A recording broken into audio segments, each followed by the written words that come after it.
Ouf, j'ai la dalle, je me ferais bien un poulet tandoori. Ça passe d'origan.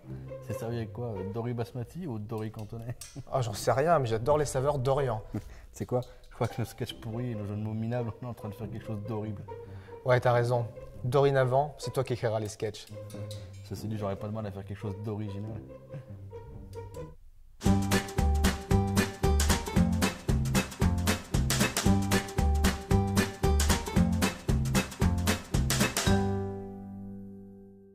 Salut les internets et bienvenue sur cette nouvelle vidéo des squatteurs de ciné. Salut Thomas. Salut Thibaut, et cette semaine on a squatté pour vous plein d'effets spéciaux.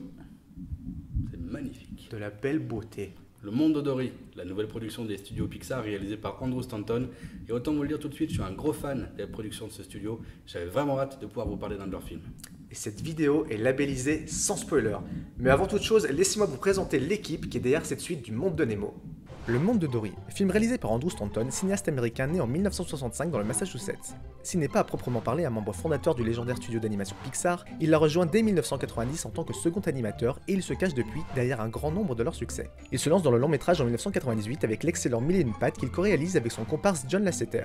Puis il décroche à deux reprises l'Oscar du meilleur film d'animation en 2003 et en 2008 avec les magnifiques Le Monde de Nemo et Wall-E qu'il écrit et réalise.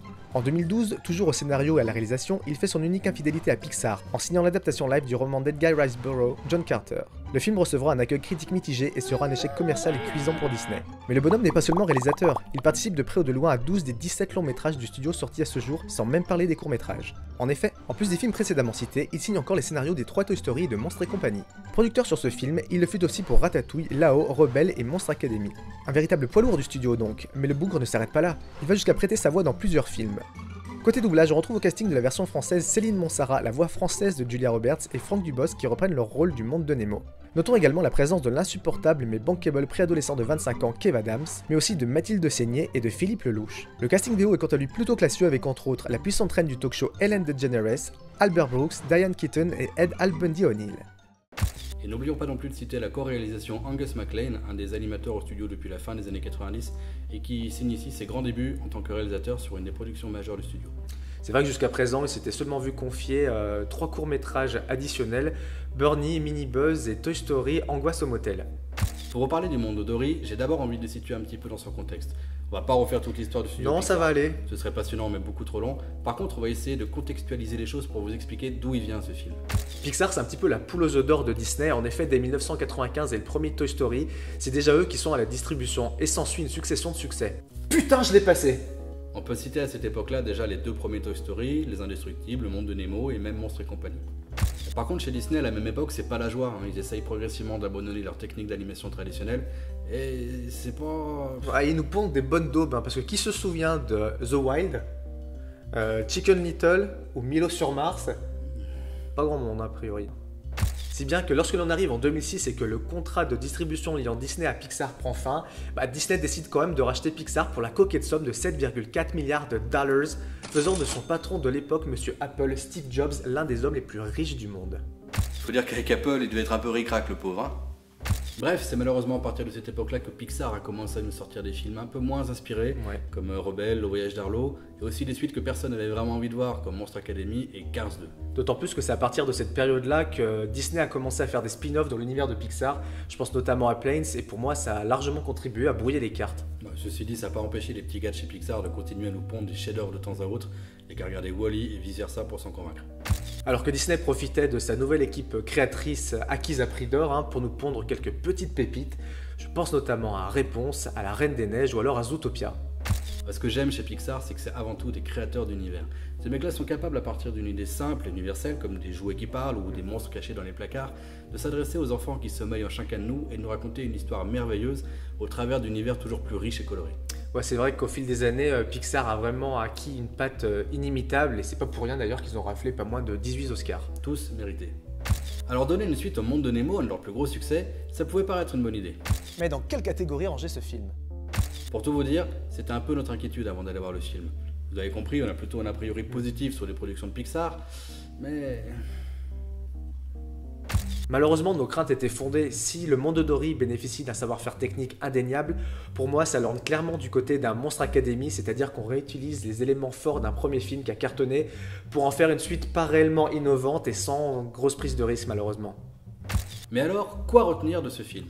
D'abord, comme tu l'as dit, les studios Pixar bénéficient maintenant d'un savoir-faire technique de très haut niveau. Que ce soit les éclairages, que ce soit les textures, tout est magnifique dans le film. C'est vrai que déjà à l'époque du Monde de Nemo, ils étaient précurseurs au niveau de ces types d'éclairage subaquatique. Les mecs avaient vraiment bossé ça et pour moi, il y a vraiment un fossé entre l'avant et l'après Nemo. C'est beau comme un bâtonnet de Colin doré à l'huile de palme. Bonne surprise également du côté du casting VF qui fait plutôt bien le job, à part Mathilde Seigné et Kev Adams qui sont clairement en dessous des doubleurs professionnels. Moi, je suis pas forcément d'accord avec toi. J'avais un petit peu un a priori négatif avant d'aller voir le film, mais je trouve qu'ils font très bien leur job et finalement, ça passe. L'une des plus belles scènes du film, c'est peut-être la scène la plus marquante d'ailleurs, c'est celle où des gamins jouent dans une sorte de bassin subaquatique à attraper des poissons. Et pour moi, ça fait clairement référence au film catastrophe hollywoodien. On a l'impression que c'est des météorites qui s'abattent sur eux et qu'ils ont juste à se cacher comme ça pour les éviter. Ouais, c'est ça, vu du point de vue des poissons, les mains ressemblent effectivement à des météorites venues du ciel. C'est très réussi. Petit coup de cœur également pour le personnage de Hank, doublé en français par Philippe Lelouch, qui est un poulpe à 7 tentacules qui a la capacité d'être un peu caméléon. Et du coup, ça amène plein de situations vachement rigolotes dans le film. Très bien amené, franchement bon point. Ouais, c'est vrai qu'il est vraiment présent tout le long du film, qui t'a un petit peu volé la vedette à Dory, je trouve. Et je serais pas étonné qu'on se le retrouve dans un petit spin-off de Derrière les fagots. Ils ont senti le bon filon, là, nos amis chez Pixar. C'est possible.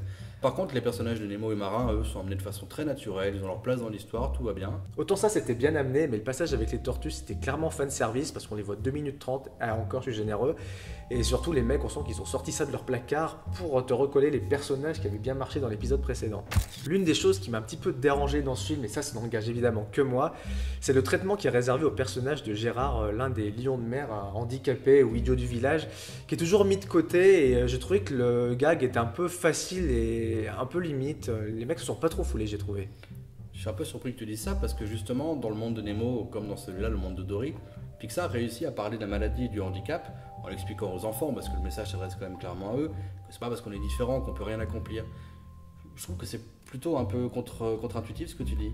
Pour moi, c'est légèrement loupé et des mecs comme les frères Farelli qui ont réalisé des films comme Marie à tout prix ou Food Irene, qui ont l'habitude de traiter de personnages un petit peu en marge de la société ou handicapés, font ça peut-être avec un humour lourdingue, mais il y a toujours un second degré de lecture.